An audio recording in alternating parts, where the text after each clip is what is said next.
سے جا چکا ہے. دوسری بار ابھی تک تاحال 67 سے لے کر اور اب 43 ایئرز ہو رہے ہیں ابھی تک دشمن کے پاس ہم لے نہیں سکے. اسی طرح ہمارے عہد تولیت میں بھی مسجد اقصیٰ کی حرمت 2 ہی مرتبہ پامال ہوئی. امت مسلمہ کے عروج و زوال کے تاریخی خاکے کے ضمن میں 2 باتیں پیشگی سمجھ لینی چاہیے.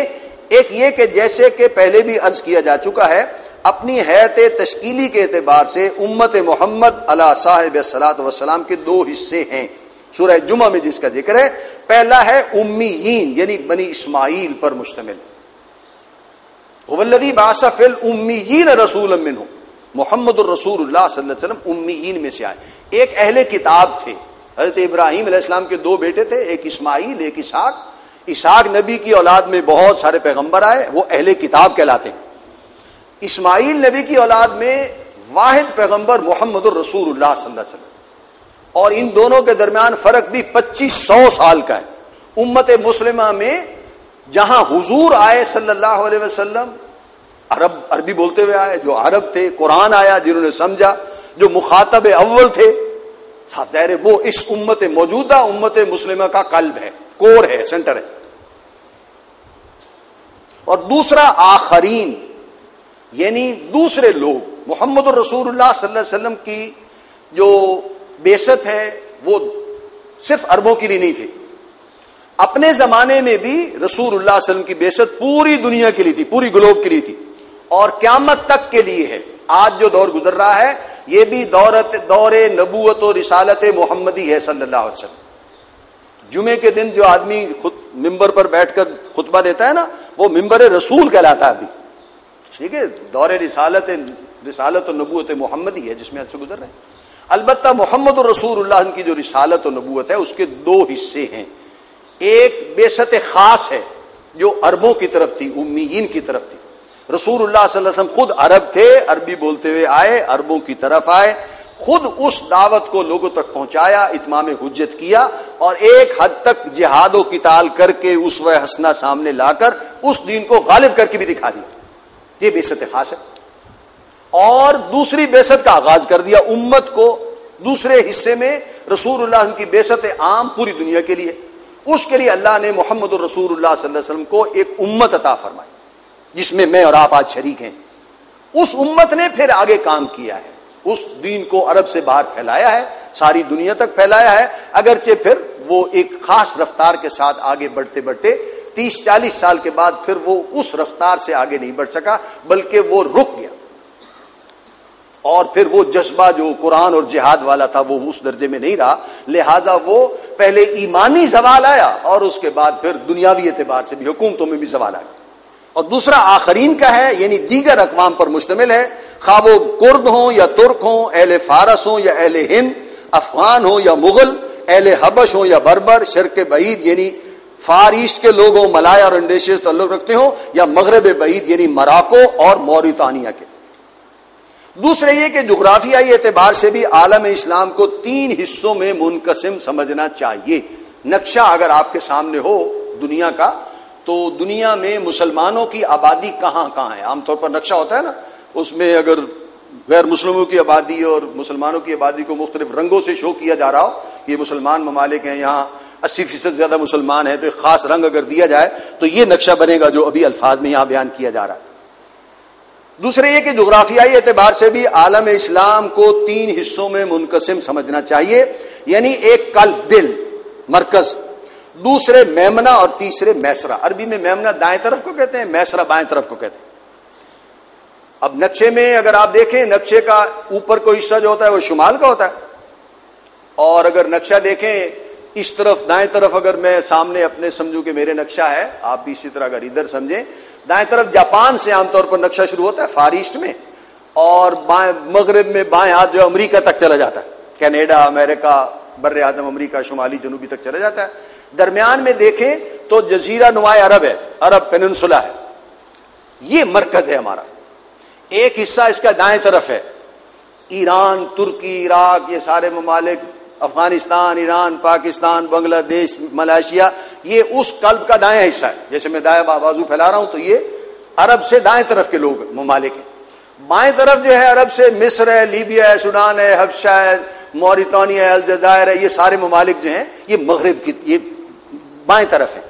تو یہ مثال ایک دی گئی ہے کہ قلب ہے عالم اسلام کا، ایک اس کا دایاں حصہ ہے، اس کا بایاں حصہ ہے. یعنی ایک قلب، دوسرے میمنہ اور تیسرے میسرہ.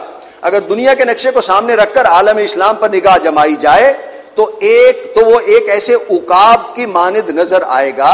یعنی عقاب ہوتا ہے پیر پھیلائے پرواز کر رہا ہے، ایک اس کا جسم ہے اور دو پر ہیں، جو اپنے دونوں بازوؤں کو پوری طرح پھیلائے محو پرواز ہو. جزیرہ نما عرب، عراق، فلسطین، شام اور ایشیائے کوچک جو عالم اسلام کے قلب کی حیثیت رکھتے ہیں، اس عقاب کے جسم کی مانند ہے کہ جن میں سے ایشیائے کوچک کو جو اس کے سر اور چونچ سے مشابہت ہے، اور جزیرہ نما عرب کو کے جنوبی حصے کو اس کے دم کے پھیلے ہوئے پروں سے. اس عقاب کا دایاں بازو میمنہ ایران، ترکستان، افغانستان اور بر صغیر پاک و ہند سے ہوتا ہوا ملایا اور انڈونیشیا تک پھیلا ہوا ہے، اور بایاں بازو میسرہ پورے شمالی افریقہ کو لپیٹ میں لیتا ہوا اسپین تک چلا گیا ہے. اب آئیے تاریخی خاکے کی طرف. یہ تو جغرافیہ کے اعتبار سے ہم دیکھ رہے تھے، اب تاریخی اور سنوں کے اعتبار سے اور صدیوں کے حوالے سے دیکھتے ہیں. سن عیسوی کے حساب سے امت مسلمہ کی تاریخ کا آغاز 7ویں صدی سے ہوتا ہے. یہ سن عیسوی جو ہم آج کے دور میں استعمال کرتے ہیں، آج 2010 ہے، یہ حضرت عیسیٰ علیہ السلام کی پیدائش سے شروع ہوتا ہے. محمد رسول اللہ صلی اللہ علیہ وسلم کی پیدائش 571 عیسوی کی ہے. آپ کی وفات 8 جون 632 عیسوی کی ہے. 30 سال دور خلافت رہا ہے. 632 میں 30 جمع کرے تو 662 ہو گئے. پھر حضرت معاویہ کا دور ہے، پھر دور بنو امیہ ہے، پھر دور بنو عباس ہے. یہ سن ہم گڑبڑ استعمال کرتے ہیں، دونوں کو کمپیئر کر کے نہیں دیکھتے، تو پھر ہمیں اکثر و بیشتر غلط فہمی ہو جاتی ہے. ذہن میں نہیں رہتا کہ یہ جو 25 ہجری ہم کہہ رہے ہیں تو اس سے انگریزی سن کون سا بنتا ہوگا، تو پھر ہمارے ذہن میں وہ نقشہ نہیں بنتا. کوشش کرنی چاہیے تھوڑی سی تاریخ پڑھیں اور اپنے ذہنوں میں ٹائم لائن جو ہے نا، انٹرنیٹ پہ بھی اور جو کتابیں ہیں آج کل BBC کی اور یا انسائکلوپیڈیا ہے بریٹینیکا، اس میں ٹائم لائن کے حوالے سے ذہنوں میں رکھنی چاہیے چیزیں کہ مسلمانوں کی تاریخ ہے، پہلی صدی میں ہم نے کیا کیا، دوسری میں کیا کیا، تیسری میں کیا کیا. سنوں کے اعتبار سے اور تاریخ کے اعتبار سے ذہن میں رہے گی بات، تو پھر باتوں کو سمجھنا بہت آسان ہو جاتا ہے. اپنے ذہن میں 14 صدی ہے نا ہمارے تاریخ کی جو ہم اس وقت پڑھ رہے ہیں، 14 صفحے ہی بنا لے ذہن میں. یہ پہلی صدی ہے، دوسری صدی، تیسری صدی ہے. جو واقعہ آپ کو پہلی صدی کا ملے اس کو کہیں نہ کہیں رکھ لیں ذہن میں کہ بالکل 1 ہجری کا ہے تو شروع میں رکھ لیں، 99 ہجری کا ہے تو آخر پہ کہیں رکھ لیں. وہ آپ دیکھیں گے کہ کچھ عرصے میں وہ صفحہ بھر جائے گا ذہن کہ یہ 25 سن کا واقعہ ہے، یہ 30 کا ہے، یہ واقعہ کربلا 61 ہجری کا ہے، حضرت معاویہ کا جو حکومت سنبھالنا ہے وہ 41 ہجری کا ہے. بھائی اس طرح واقعات بنتے بنتے نقطے لگتے لگتے جو ہیں وہ صفحے بھرتے چلے جائیں گے. پھر آپ کو نتیجہ نکالنا اور ریفرنس دینا اور اپنے ذہن میں بات کرتے ہوئے چاہے سن کا حوالہ نہ دیں، غلطی نہیں کھائیں گے آپ. لیکن اگر یہ ذہن میں نہ ہو تو پھر آدمی اکثر و بیشتر غلط پسند میں بات کرتا ہے اور جتنا اثر پھر اس بات کا ہونا چاہیے اتنا ہوتا نہیں. سن عیسوی کے اعتبار سے امت مسلمہ کی تاریخ کا آغاز 7ویں صدی سے ہوتا ہے. 632 ہجری میں حضور 632 عیسوی میں حضور صلی اللہ علیہ وسلم کا وصال ہے تو وہ 7ویں صدی ہو گئی. 600 تک 6ویں صدی ہے اور 601 سے پھر 7ویں صدی شروع ہو گئی. اس کے بعد 30 سال دور خلافت ہے، خلافت راشدہ ہے. اس لیے کہ حضور صلی اللہ علیہ وسلم کی ولادت باسعادت 571 عیسوی میں ہوئی. 620 میں آپ نے اپنی دعوت 610 میں اپنی دعوت کا آغاز کیا 40 سال کی عمر میں، اور محتاط ترین حساب کے مطابق اپریل 632 میں آپ صلی اللہ علیہ وسلم عرب کی حد تک اسلامی انقلاب کی تکمیل فرما چکے تھے. فرما کر رفیق اعلیٰ سے جا ملے. یعنی حضور صلی اللہ علیہ وسلم کے الفاظ ایک روایت کے مطابق آخری ہیں کہ جب حضور صلی اللہ علیہ وسلم کا وصال ہوا ہے تو میں بھائی اپنے رب سے ملنے جا رہا ہوں، بلے رفیق الاعلیٰ، رفیق اعلیٰ سب سے بڑے رفیق کی طرف جا رہا ہوں، اسی کی طرف یہاں اشارہ ہے. فصلی اللہ علیہ وبارک وسلم تسلیما کثیرا کثیرا. خلفائے ثلاثہ یعنی حضرات ابو بکر، عمر فاروق اور عثمان غنی رضوان اللہ تعالی علیہم اجمعین کے عہد خلافت کے دوران امیین ایک ہاتھ میں قرآن اور دوسرے ہاتھ میں تلوار لے کر ایک سیلاب کے مانند جزیرہ نمائے عرب سے نکلے تھے. ایک پاور پوٹینشل تھا جو عرب سے پھوٹ پڑا. جیسے کسی چیز میں پریشر زیادہ ہو جائے تو پھٹ جاتا ہے، اسی طرح عرب میں یہ پاور پوٹینشل پیدا ہوا، یہ جذبہ پیدا ہوا مسلمانوں میں، ایمانی جذبہ اللہ تعالیٰ کے آخری رسول صلی اللہ علیہ وسلم کی تعلیمات کے نتیجے میں. اور دنیا میں خلا تھا، ہندوستان میں اخلاقی لحاظ سے، عدل و انصاف کے لحاظ سے، ہر اعتبار سے زوال ہی زوال تھا. ایران میں زوال ہی زوال تھا، یونان میں، یورپ میں، روم میں، دنیا کے کسی ملک میں عدل و انصاف تھا ہی. تو اسلام نے جو یہ طاقت دی، عدل و انصاف اور مساوات اور آزادی، تو صاف ظاہر ہے وہ لوگوں نے تو ویلکم کیا ہے. وہ فوجیں تو برائے نام بادشاہ اپنا اقتدار بچانے کے لیے کو سامنے لاتے تھے، لیکن وہ فوجیں جو بھی ہوتی تھی وہ بھی دل میں مسلمانوں سے مفتخر ہوتی تھی کہ یہ لوگ اچھے ہیں. امیر اور عام آدمی اکٹھا پانی پی لیتے ہیں، اکٹھا بیٹھ کے کھانا کھا لیتے ہیں، ایک دوسرے کی عزت کرتے ہیں، ان میں مساوات ہے، بھائی چارہ ہے، ظلم نہیں ہے، ناانصافی نہیں ہے. وہ عوام مسلمانوں کو ویلکم کر لیتے. ورنہ کیسے ہو سکتا تھا کہ محمد بن قاسم اکیلا آئے اور 10,000 کا لشکر لے کر آئے اور پورے ہندوستان میں شکست دے کے بہت سارے علاقہ فتح کر لے؟ 10,000 کو لشکر ہوتا ہے. لیکن یہ کہ عوام نے ساتھ دیا، انہوں نے دیکھا، پہلے سے ہی خبریں آئی ہوئی تھی کہ مسلمان حکومت کیا ہے اور مسلمانوں کی سوچ کیا ہے، مسلمانوں کے نظریات کیا ہیں، اور ساتھ فوج بھی آ گئی. تو عوام نے ساتھ دیا، ویلکم کیا. اور راجے مہاراجے جو ہیں وہ دریا کے ریلے میں جیسے درخت بہ جاتے ہیں اور چیزیں بہ جاتی ہیں اکھڑ اکھڑ کے، اس طریقے پر مسلمانوں کے اس ریلے کے اندر وہ ساری سلطنتیں بہتی چلی. اور انہوں نے ایک ربع صدی سے بھی کم میں ایران و عراق، شام و فلسطین اور مصر کے علاوہ شمالی افریقہ کے بڑے رقبے پر اسلام کا پرچم لہرا دیا. حضرت علی رضی اللہ تعالیٰ عنہ کے عہد خلافت میں تو یہ عمل رکا رہا، لیکن بنو امیہ کے دور کے آغاز کے ساتھ ہی حضرت معاویہ جب رضی اللہ تعالیٰ عنہ جب بنے ہیں خلیفہ سن 40 میں حضرت علی کی شہادت کے بعد، تو پھر 20 سالہ دور حکومت ہے جس میں پھر اس طرح جہاد اور مسلمانوں کی حکومت کی توسیع جو ہے وہ ہوتی رہی ہے، اس کی سرحدیں پھیلتی رہی. اس سیلاب نے دوبارہ آگے بڑھنا شروع کر دیا اور تھوڑے ہی عرصے میں ایک طرف مشرق میں ترکستان، افغانستان اور سندھ تک، اور دوسری طرف مغرب میں پورے شمالی افریقہ کے علاوہ اسپین سمیت مغربی یورپ کا وسیع علاقہ امیین کے زیر نگی آ گیا. اسی دور میں ہوا ہے کہ جب مراکش، مصر، مغرب میں لیبیا، الجزائر، مراکش، آگے سمندر ہے، بحر اوقیانوس ہے، جب مسلمان فوجیں وہاں پہنچی ہیں تو عقبہ بن نافع کا وہ واقعہ پیش آیا ہے کہ مسلمان فوجوں نے، ہوتے ہیں ہر مزاج کے لوگ ہوتے ہیں، ایک صحابی نے اپنا گھوڑا سمندر پانی میں ڈال دیا اور ساتھ یہ کہا تھا کہ اللہ تیری زمین ختم ہو گئی، ہمارا جذبہ ختم نہیں ہوا، اور زمین ہوتی اور فتح کرتے اور آگے جاتے، تیری زمین ہی ختم ہو گئی، کیا کریں. وہ تو ابھی 1492 میں پھر امریکہ دریافت ہوا نا، 1800 میل پرے ایک بر اعظم موجود ہے. اللہ نے ایک نئی دنیا دی ہے. کہاں ہے عقبہ بن نافع کے ماننے والے کہ جناب آپ کے دور میں آگے زمین نظر نہیں آ رہی تھی، اب ہمیں نظر آ رہی ہے، ہم فتح کرتے ہیں، چلتے ہیں. اٹھنا چاہیے، نکلنا چاہیے. کہ عقبہ بن نافع کے دور میں نقشہ نہیں تھا کہ 1800 میل آگے امریکہ بھی موجود ہے، تو اب تو پتہ چل گیا ہے نا. اگر ہمارے اندر وہی جوش جہاد اور قرآن مجید پر ایمان اور ایک ہاتھ میں قرآن اور ایک ہاتھ میں تلوار والا معاملہ پیدا ہو جائے تو کوئی وجہ نہیں ہے کہ ہم عقبہ بن نافع کے اس مشن کو آگے بڑھا سکیں. اور عالم اسلام کی سرحدیں 3 بر اعظموں تک پھیل گئیں، ایشیا، یورپ اور افریقہ. یہی وہ زمانہ تھا جب عرب افواج اندلس سے پیش قدمی کرتے ہوئے یعنی اسپین میں پہنچی تھی اور وہاں سے فرانس کے عین قلب تک جا پہنچے. مغرب کی بددیانتیاں بہت ہیں، بہت جھوٹ بولتے ہیں وہ. ان میں سے ایک یہ ہے کہ جب مسلمانوں نے فتح کیا تھا ہسپانیہ کا علاقہ، اسپین آج کل اسپین کہلاتا ہے، مسلمانوں نے جب فتح کیا تھا ہسپانیہ کہلاتا تھا. مسلمانوں نے پھر انہیں اندلس کا نام دیا، اور جب دوبارہ وہ انگریزوں کے ہاتھوں میں چلا گیا تو انہوں نے نام ہی بدل دیا. اب وہ پھر اسپین کہلاتا ہے، تاکہ کسی کو یہ پتہ نہ چلے کہ جناب وہ اندلس جو تھا جہاں الحمرا تھا اور عبد الرحمن اول کا لگایا ہوا وہ پہلا پودا تھا کھجور کا، اور مسلمانوں کی تاریخ تھی، وہ کہاں ہے، وہ کون سا ملک ہے، پتہ ہی نہ چلے نقشے.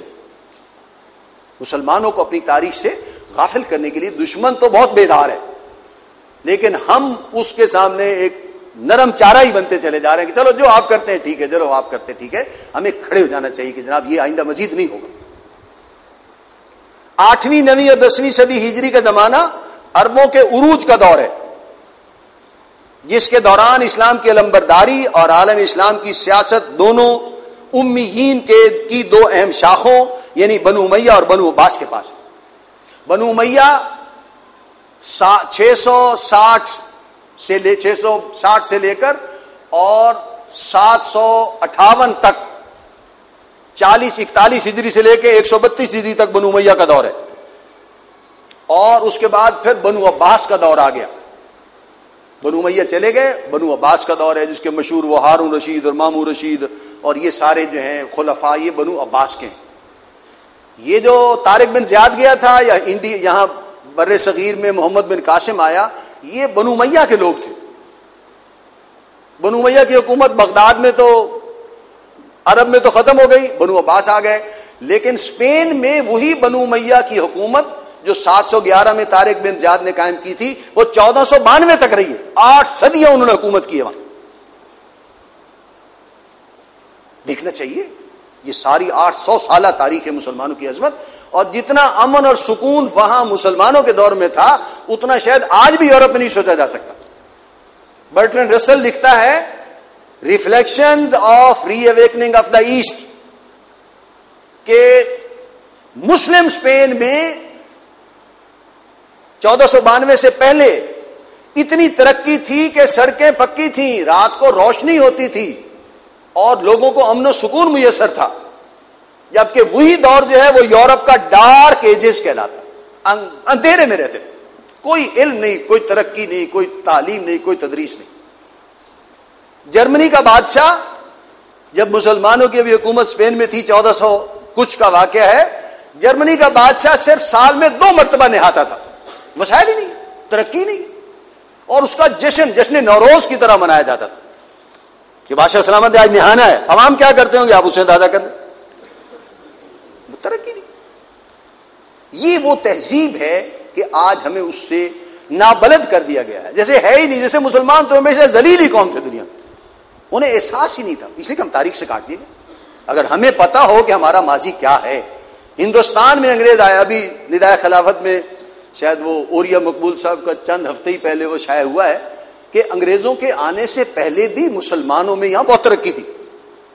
وہ تو کاٹ کے سارے غلط جو ہے وہ اندراج کے ساتھ میں بتایا گیا. انگریز آیا ہے، ان کی ترقی تو بعد میں ہوئی ہے. یہاں سے وہ لکھتے ہیں، پڑھ لیجئے گا اوریا مقبول جان کا وہ جو ایکسپریس میں پہلے شائع ہوا اور ادھر وہ شائع ہوا ہے ان کا مضمون، کہ یہاں سے کپڑے کے تاجر کپڑا لے کے جاتے تھے اور اتنا کپڑا ایکسپورٹ ہوتا تھا برطانیہ کی بندرگاہوں پر کہ جہازوں کی قطاریں لگی رہتی تھی ہندوستان سے جو کپڑا جاتا تھا. اور وہ لکھتے ہیں کہ ایسے ایک انگریز مورخ لکھتا ہے کہ ایسے لگتا تھا جیسے دشمن نے حملہ کر دیا، اتنے جہاز آ کے کھڑے ہوتے تھے. لیکن ہمیں اس سے نابلد کر دیا گیا، ہمیں احساس نہیں دلایا گیا. 8ویں 9ویں اور 10ویں صدی عیسوی کا زمانہ عربوں کے عروج کا دور ہے، جس کے دوران اسلام کی علمبرداری اور عالم اسلام کی سیادت دونوں امیین کی 2 اہم شاخوں یعنی بنو امیہ اور بنو عباس کے پاس رہی، اور روئے ارضی کے ایک بڑے حصے پر ان کے دین و مذہب، ان کے تہذیب و تمدن، ان کے علوم و فنون اور ان کی شان و شوکت کا سکہ رواں رہا. لیکن جیسے جیسے دنیاوی جاہ و جلال میں اضافہ ہوا، جذبات دینی اور حرارت ایمانی میں کمی آتی چلی گئی، اور اس طرح یہ تناور درخت اندر سے کھوکھلا ہوتا چلا گیا. اس اندرونی اضمحلال کے اثرات کے ظاہر ہونے میں کچھ مدت ضرور صرف ہوئی، لیکن 10ویں صدی عیسوی ہی کے دوران واضح ہو گیا تھا کہ عرب اپنے عالم پیری میں قدم رکھ چکا ہے. جیسے انسان کی زندگی ہے نا، 60 سال 70 سال 80 سال میں بوڑھا ہو جاتا ہے، چلنا پھرنا بحال ہو جاتا ہے، اس طرح قوموں کی زندگی ہے 500-600 سال جب وہ گزار چکی ہوتی ہے. امریکہ 600 سال گزار چکا ہے، یورپ 6 سال گزار چکا ہے، اب وہ اپنے آخری مراحل میں. مسلمانوں کی حکومت بھی جب 6 صدیاں گزار چکی تو وہ صاف ہے کو کام کرنے کے قابل نہیں، دشمن حملہ کرتا ہے مقابلہ نہیں کر سکتا. عالم پیری ہے. جیسے انفرادی طور پر بڑھاپا آ جاتا ہے، اسی طرح قوموں پر بھی بڑھاپا آ جاتا ہے. نظریات سے دور ہو جائے تو وہ بڑھاپے کی کیفیت پیدا ہو جاتی ہے، اضمحلال پیدا ہو جاتا ہے. 11ویں صدی عیسوی کے دوران اسپین کا انحطاط اور زوال اپنی آخری حدوں کو پہنچ گیا، اور اس طرح عالم اسلام کے قلب میں قوت کا ایک خلا پیدا ہو گیا. مسلمانوں میں زوال ہوا، طاقت نہیں، فوج نہیں، یہ نہیں وہ نہیں، تو صاف ظاہر ہے بد امنی.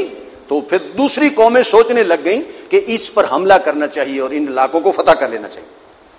خوش قسمتی سے قوت کے دباؤ میں اس کمی کے نتیجے میں عالم اسلام کی شمال مشرقی سرحدوں سے جو قبائل قلب اسلام کی طرف کھنچ کر آئے وہ پہلے سے ہی مسلمان ہو چکے تھے، یعنی کرد اور ترکستان سلجوقی، جنہوں نے 11ویں صدی عیسوی کے دوران شام، فلسطین اور مصر میں مضبوطی کے ساتھ قدم جمائے، اور اس طرح عالم اسلام کے قلب کی حفاظت اور مدافعت کے لیے کسی قدر تازہ دم قوت فراہم کر دی۔